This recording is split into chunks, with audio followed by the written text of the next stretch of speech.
They want a conflict that we can't stop. That's what the military. Do you understand? They gave them an extra 100. Do you know what the cash cow, unbelievable cash cow, the military industrial complex is?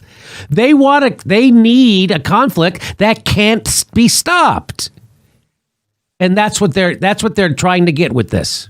Does that make sense? Yes. Yeah, when they need something vague, too. So if it's just a huge region of people that are ticked off, right, then you can just have this vague, blanket, oh, we're against the terrorism, whatever that means. We don't even know what terrorism is, by the way. We don't even have that clearly defined. But that's what we're against, and that's what we have to fight indefinitely for another 20 years, because this happened. That's exactly right, Ron. We were fighting ISIS, which is exported from Saudi Arabia, and now we're just going to fight Shias, right? Because why? Because we provoked them.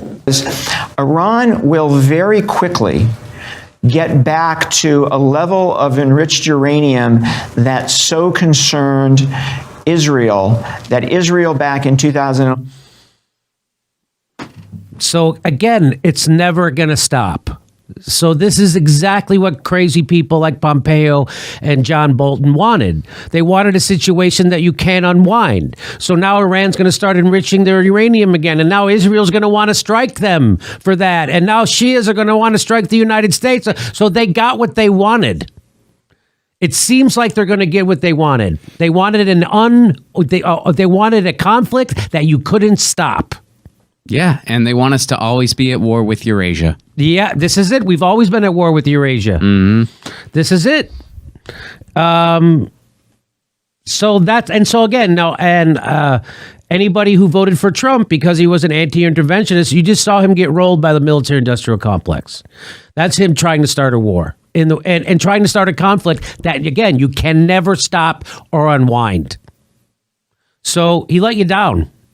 And if you think his second term, if he gets one, will be less militaristic than the first one, you're drinking Kool-Aid.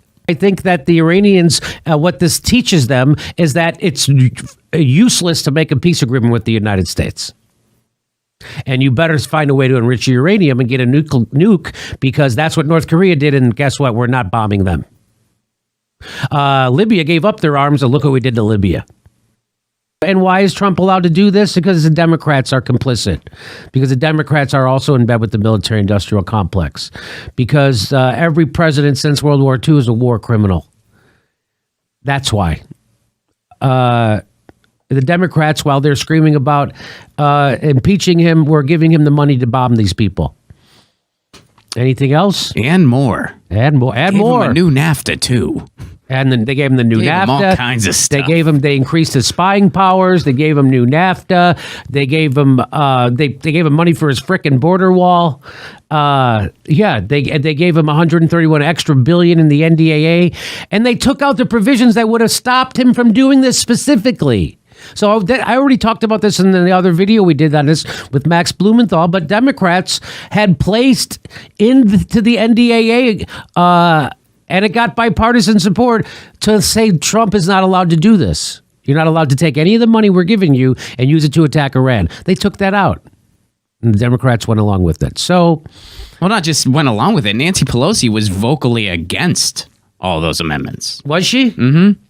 She was vocally against. She was against them. Really? Yeah, she was not for them. I did not know. I did not know that. I thought she rolled over, but she was actually against them. Yeah, she was not for those amendments. She was not for Ro Khanna's or Barbara Lee's.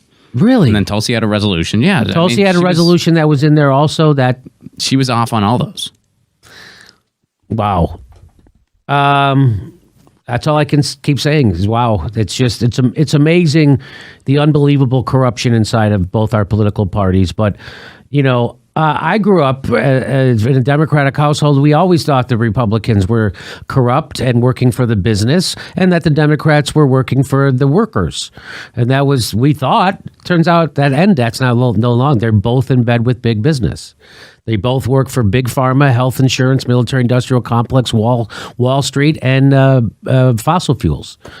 And the Democratic Party, they've done it so long and have become so corrupt, they lost to Trump. That's how bad it's gotten.